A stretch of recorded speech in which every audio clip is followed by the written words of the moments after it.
There was one woodcutter. He used to cut wood daily, slogging it out in the hot sun, sweating.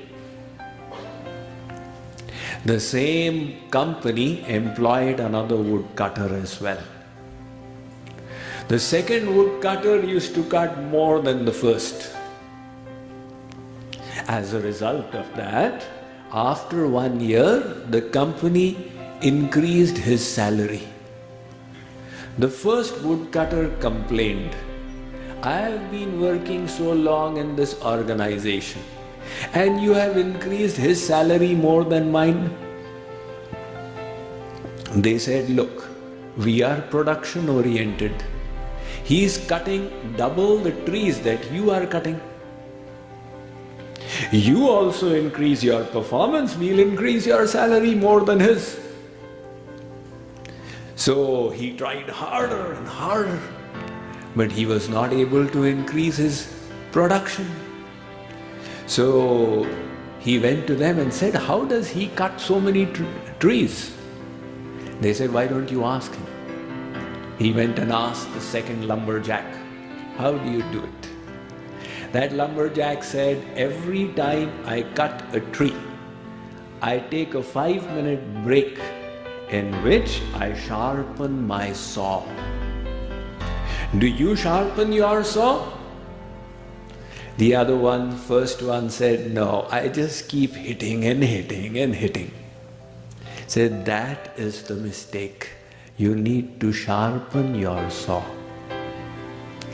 Similarly, you are working in the world, you are running from morning till night, from crisis management to problem to difficulty to resolution of conflict at home and the office, amongst the relatives, with the people in India over the phone and via Skype. But all these conflict resolutions, etc., that you keep doing requires your own elevation of consciousness. The more sublime consciousness you bring to bear on your task, your work, your issues, the more efficient you will be. So do you take time to sharpen your saw? Do you take time to improve your mind through sadhana? "No, Swamiji, we are so busy, we don't have time." That is the problem. It is like that lumberjack. Our scriptures tell us that, look, you do need to do sadhana on a daily basis.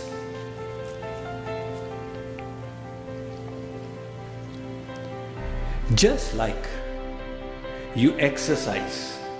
Now, in modern day occupations and professions, people are doing sedentary work through the day. You have to sit in your office all day long. So people realize, if I continue this lifestyle, I will fall sick. I need to take out half an hour to 1 hour on a daily basis for exercise to maintain my health. The biggest cause for ill health is lack of exercise. And the biggest solution is the exercise. Whether you do the yoga asanas or walk or run or aerobics or gym, anything will help. But to maintain your physical health, you do need exercise. Now, you don't exercise 24 hours a day. You exercise for a little portion that helps you through the day. What about the exercise for the mind? The mind is subject to wear and tear because you are handling the world.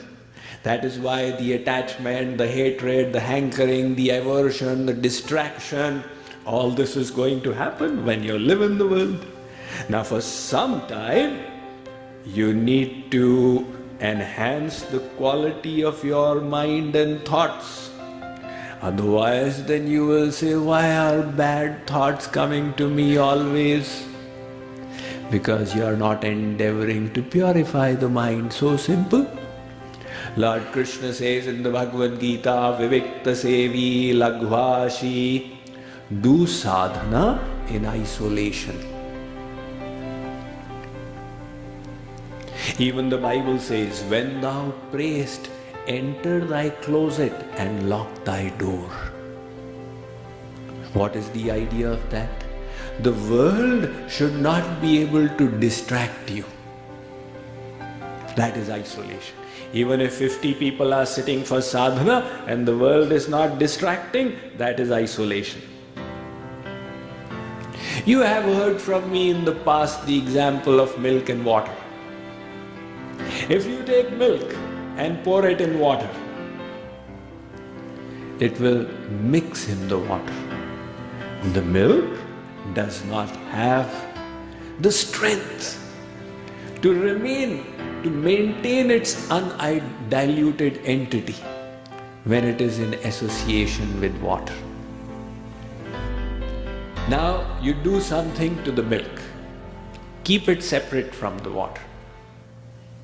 And in isolation, you transform it into yogurt.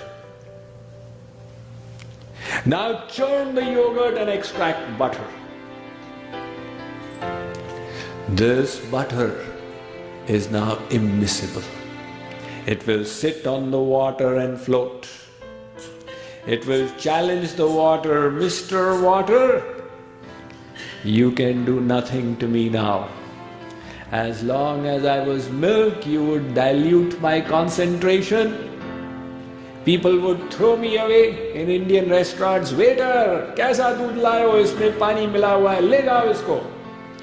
But now, pani bhai sahab, you can do nothing to me because separate from you, I transformed myself into butter. How did that milk become butter? By staying separate from the water. Like the milk is our mind. Like the water is the world. When you live in the world, the mind becomes diluted by it.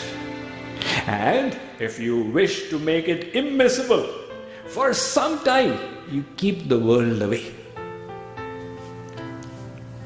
This is the principle of sadhana in isolation.